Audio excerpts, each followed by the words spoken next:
I have no idea how I'm going to do this without copyright strikes from YouTube, but let's give it a go. Comedy music. Arguably one of the oldest forms of comedic entertainment, dating back to the 18th century with ragtime music, and now a sort of overlooked genre. The biggest name in the genre is undoubtedly Weird Al. Huge in the 80s and 90s, still a thing in the 2000s, Weird Al Yankovic has had a longer career out of parody music than anyone would have thought possible. What Weird Al does is mostly parody, playing other people's music with a comic twist on the lyrics. He also delves into the genre parody, in which he doesn't directly take a riff from a band, but rather plays something in their style. A Weird Al song is essentially a musical joke. There's no 3-act structure to it, it's more observational.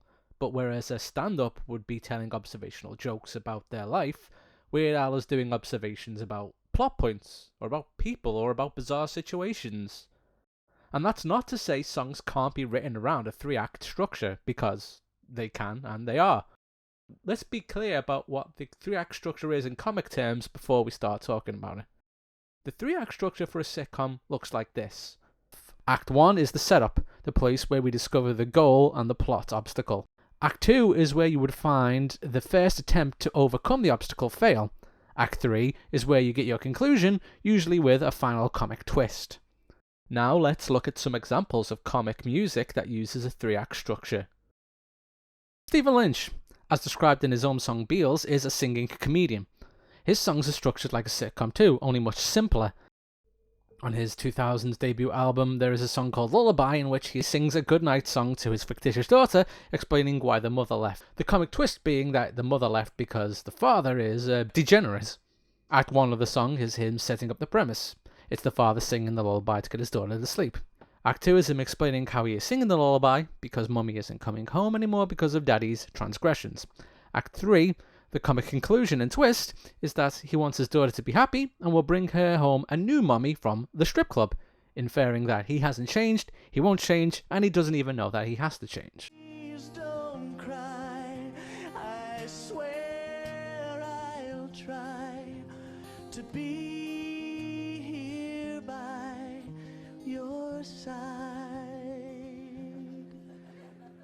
Right after Daddy gets home from the bar, visits his bookie and steals a new car. He'll drive to the strip club, and if Daddy plays his cards right, he'll bring home your new mommy tonight.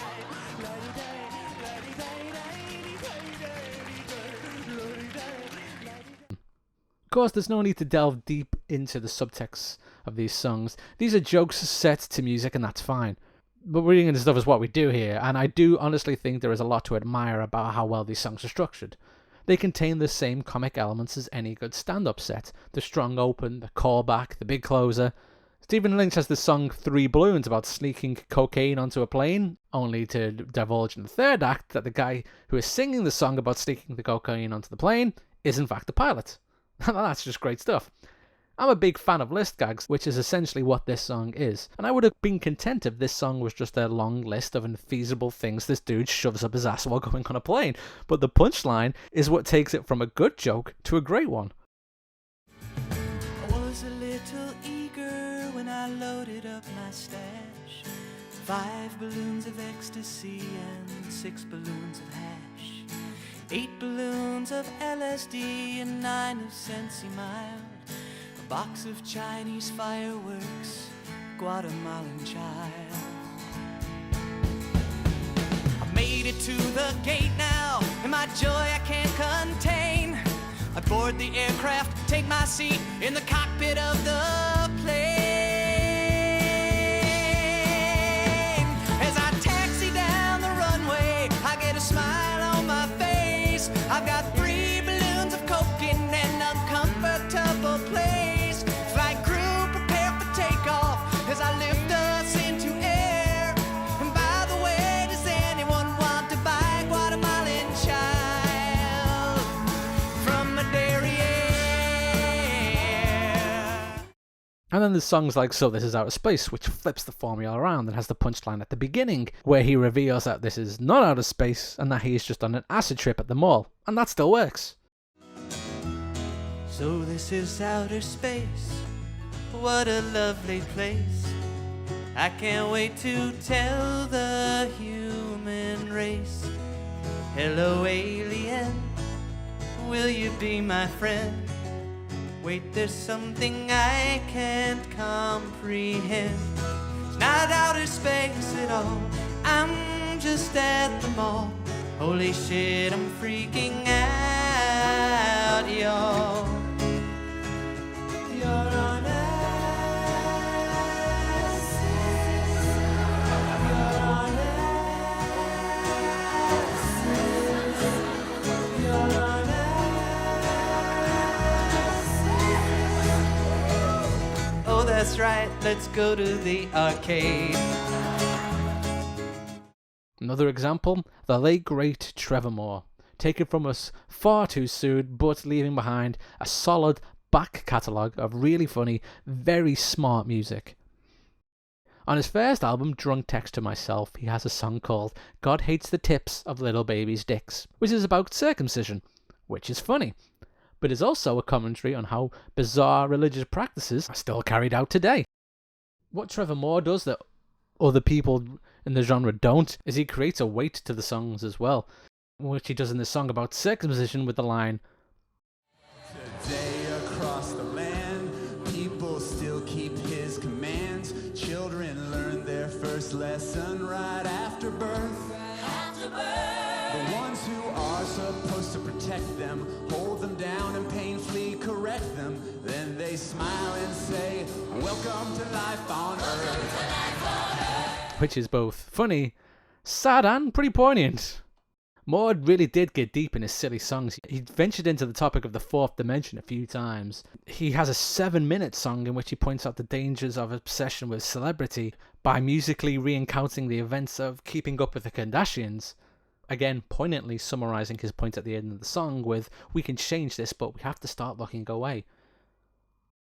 And then there's a song on High in Church called The Ballad of Billy John. Obviously a country spoof. This is a song about a good old country boy who gets made fun of on the internet, and people retaliate on his behalf. The abuse gets worse. This song's poignant ending being Billy John turns into one of the trolls that abuse him. In this silly song of Trevor's, the point he's trying to make is one that's actually really important for the future of the world. Hate only leads to more hate. Now Billy John and his wife did nothing wrong, and they weren't dumb. They just hadn't paid attention to what we'd all become.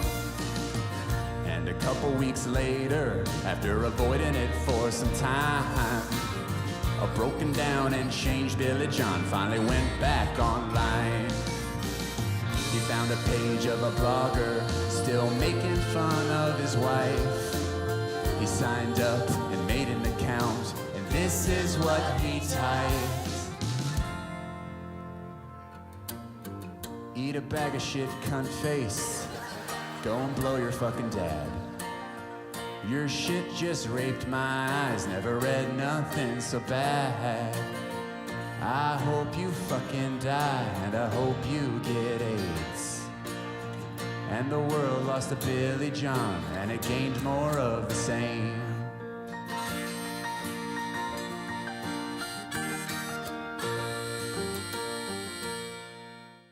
Much like the song about the Kardashians, the story of our times is a sad reflection of the times we live in, and a warning, but it also does appear on the same album as Bought a Monkey, a song about saving enough money to buy a monkey so you can do drive-bys together. And those are just two examples of comic singer-songwriters out there, and we're not even getting into the songwriters who are making comic songs that don't see themselves as humorists, or funny bands. Tenacious D, They Might Be Giants as such. If you do get the chance though, do yourself a favour and listen to Half Man Half Biscuit, an English band from the Wirral. It's a hard band to recommend to people because the cultural references are so on the nose, you find yourself basically doing after hours homework trying to figure out what they are, but I could talk about Half Man for hours. Let me just cover them quick though, okay? So, basically they took off in the post-punk era of the 80s, but never became huge because they didn't want to tour, and they didn't want to tour because that would mean they would miss Tranmere Rovers games, football. Legend even going as far to say, as Channel 4 offered them a spot on one of their shows, even said they would fly them to the studio via helicopter to perform, but they refused because it meant they would miss the first half of a game.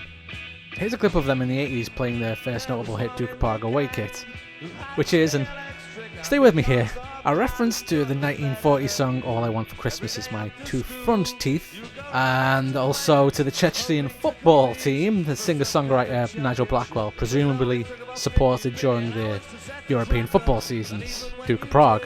And then there's the song itself. I don't know Scalatrix and Sabutio are references that translate well outside this country, but again, the research is half of the fun. So look into it.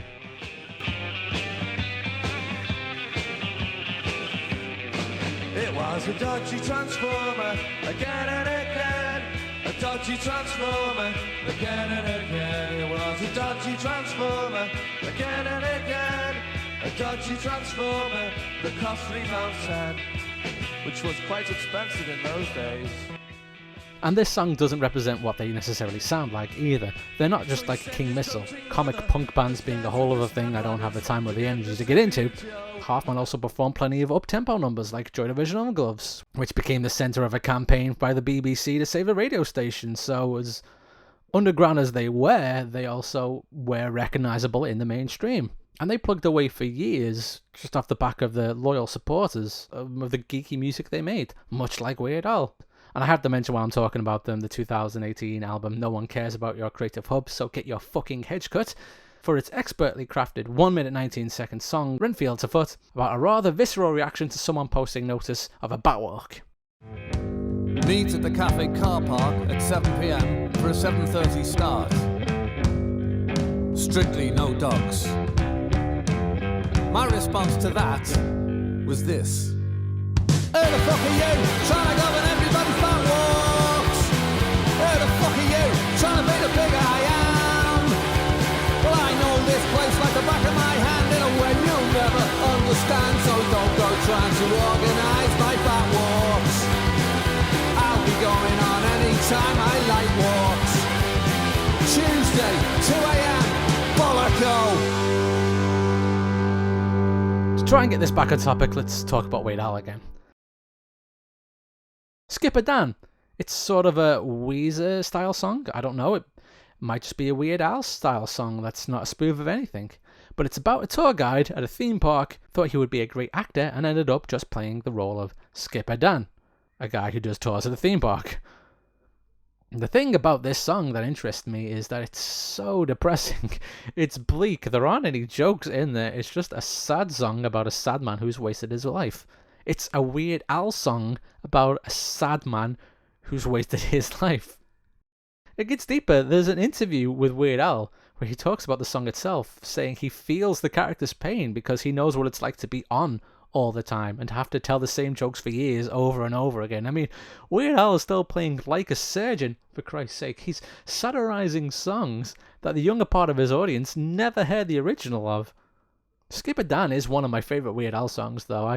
I don't want to start a riot here and say all humour doesn't have to be funny, but it doesn't.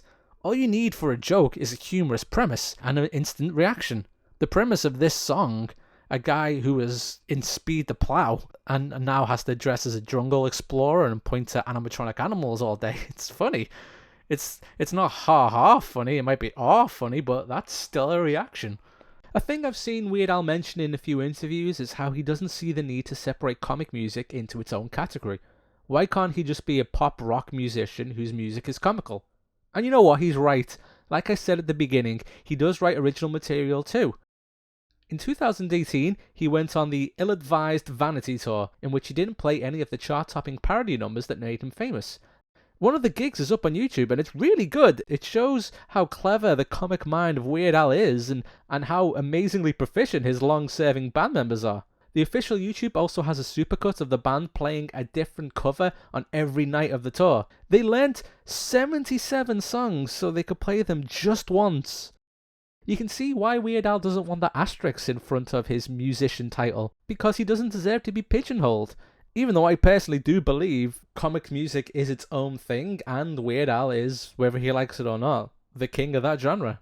What have I done with my life? I should have listened when my grandfather said, why don't you major in business instead? Now my hopes have all vanished and my dreams have all died, and I'll probably work forever as a tour Jungle Cruise ride. Skipper Dan is the name. And I'm doing 34 shows every day. And every time it's the same. Look at all these hippos, they're wiggling their ears.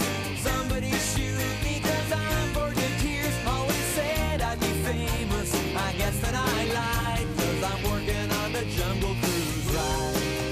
I'm still working on the Jungle Cruise ride. And that's a brief glance at comic music. There's, we could be talking about vaudeville and ragtime and satire, and even there's political satire music. There's all that stuff I don't want to talk about. I just want to talk about Weird Al, Stephen Lynch, and Trevor Moore, and I've done that. So there's your video, and here are some links to some other videos, including one I made about Trevor Moore, and other comic essays in the Let Me Tell You Why That's Funny series.